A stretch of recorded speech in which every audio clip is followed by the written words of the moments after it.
Unplanned and uncertainty नाम के ये दो शब्द ज़िंदगी से इतना जुड़े हुए हैं कि हर दूसरे दिन इनसे मुलाकात हो जाती है। और बार बार हर बार की तरह इस बार भी एक और अनप्लैन्ड ट्रिप ने मेरी ज़िंदगी के दफ्तर में दस्तक दे दी। मैं भी कहाँ पीछे हटने वालों में से हूँ। बस बैग पैक किया और निकल पड़ा एक और इंटेलेक्चुअल एडवेंचर की ओर।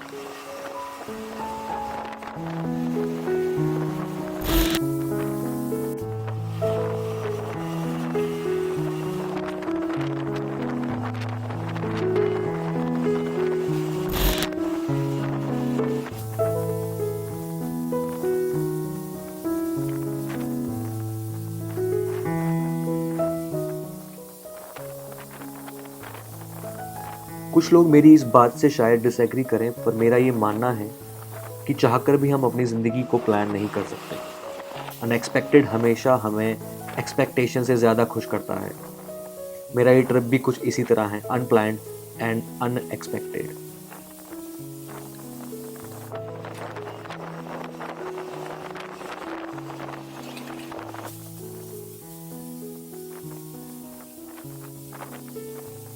कुछ दिन पहले कुछ दोस्तों के साथ मेरा केदारनाथ का प्लान ऑलरेडी कैंसिल हो चुका था, पर कहीं ना कहीं मुझे मलाल था ना जा पाने का, क्योंकि लॉकडाउन में वर्क फ्रॉम होम से मैं इतना पक चुका था कि बस मौका मिलते ही मैं भाग जाना चाहता था।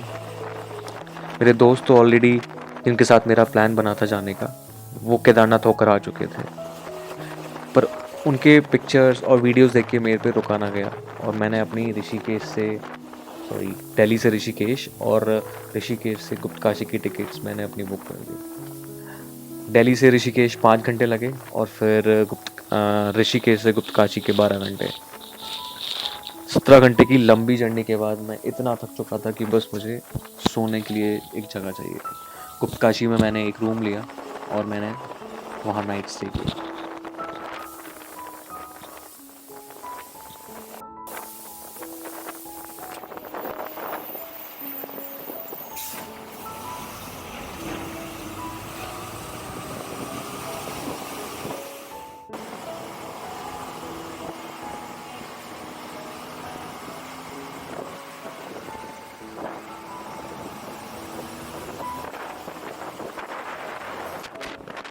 ऋषिकेश से गुप्तकाशी जाते वक्त जो ये नदी आप देख रहे हैं, ये उत्तराखंड की टिहरी स्टेट में टिहरी बांध है, जिसे स्वामी रामतीर्थ सागर बांध भी कहते हैं। ये बांध हिमालय की दो फेमस नदियों से मिलकर बना है, जिसमें से एक गंगा और दूसरी दिलांगना नदी है, जिसके संगम पर इस बांध को बनाया गया है।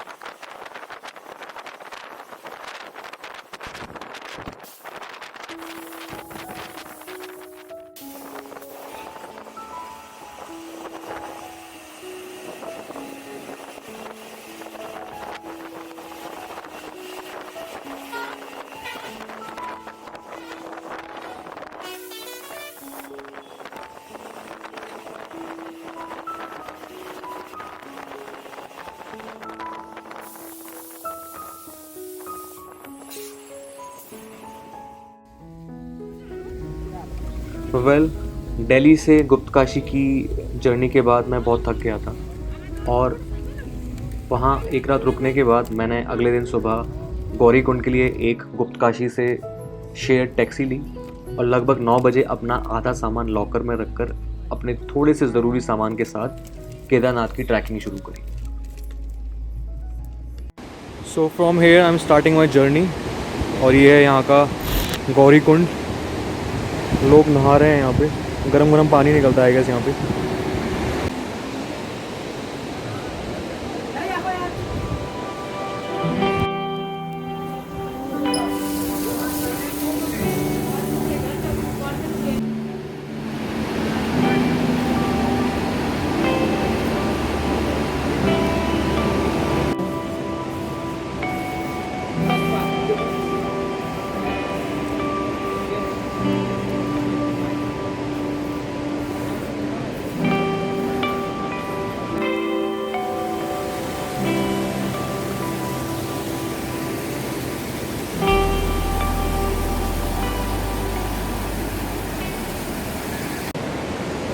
तो यहाँ से मैं अपनी केदारनाथ की जर्नी शुरू कर रहा हूँ और यहाँ से अभी 16 किलोमीटर मुझे ऊपर जाना है तो लेट्स सी क्या क्या होता है बीच में, कैसे कैसे होता है।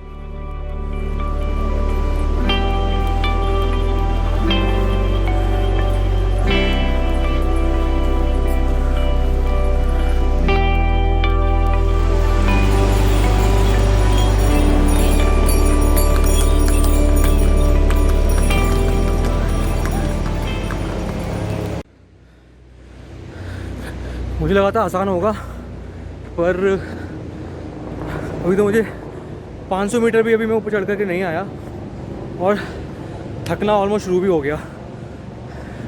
लेट्स सी आगे का 15.5 किलोमीटर कैसे होता है कवर। नज़ारे तो अच्छे हैं, पर सिर्फ नज़ारों से काम नहीं चलना, हिम्मत भी चाहिए चलने के लिए। कोई नहीं, देखते हैं कैसे पहुंचते हैं ऊपर।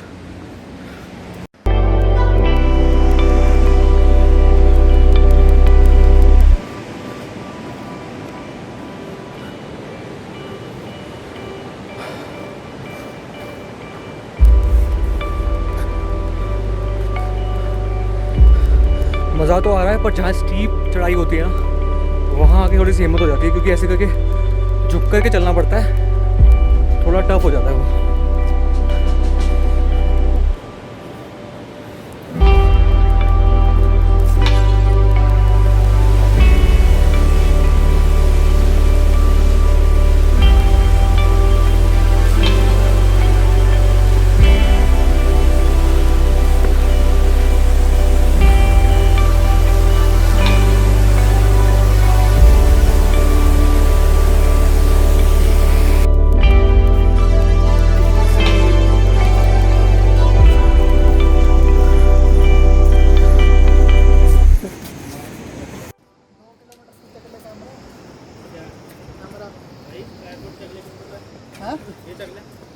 क्या ट्राइपॉड पीछे टांग ली जैसे मैंने टांगा है ना।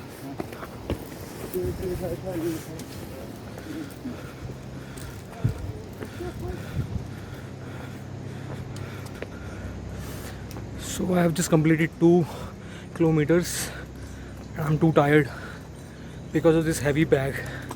It's too heavy, man.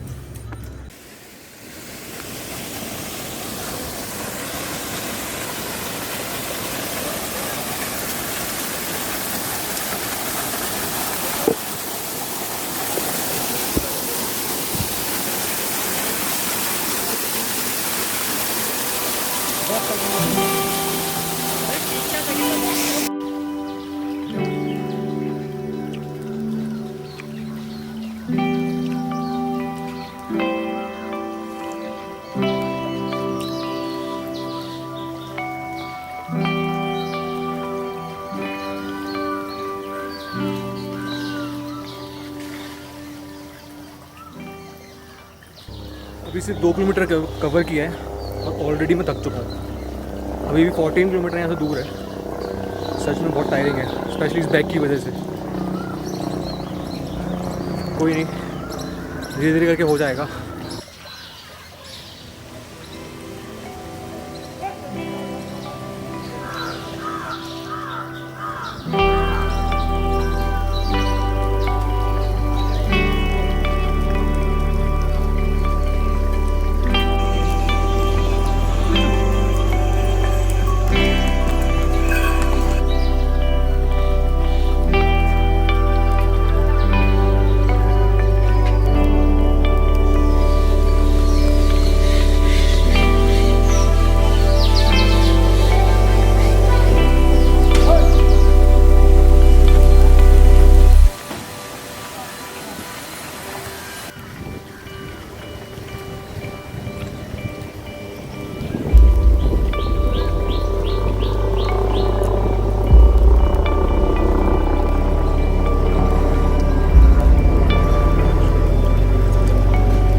बहुत मज़ा आ रहा है वैसे, थकान हो रही है पर मज़ा आ रहा है।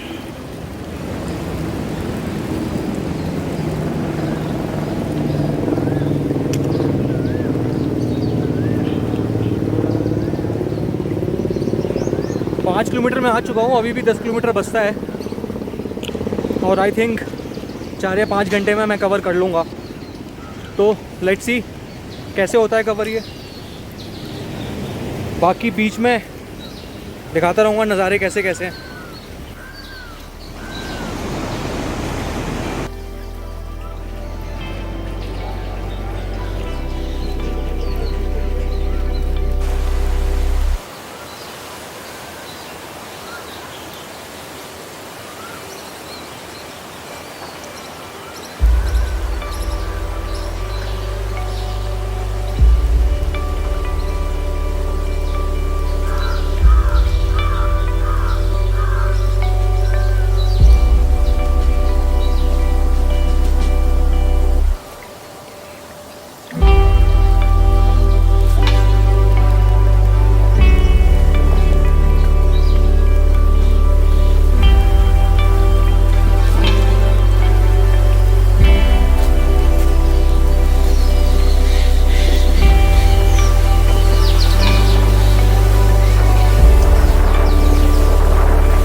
ट्रैकिंग की शुरुआत में थकान इतनी ज़्यादा थी कि ठीक से चला भी नहीं जा रहा था और सांस बहुत ज़्यादा चढ़ रही थी।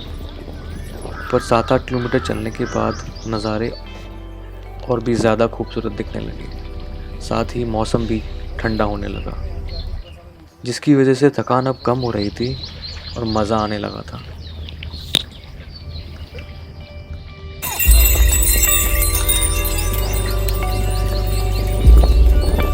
मेरा वहाँ का ट्रिप सारा एक साथ ही हो रहा है।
और फिर फाइनली 16 किलोमीटर लंबी ट्रैकिंग और ब्रीथ टेकिंग नज़ारों के बाद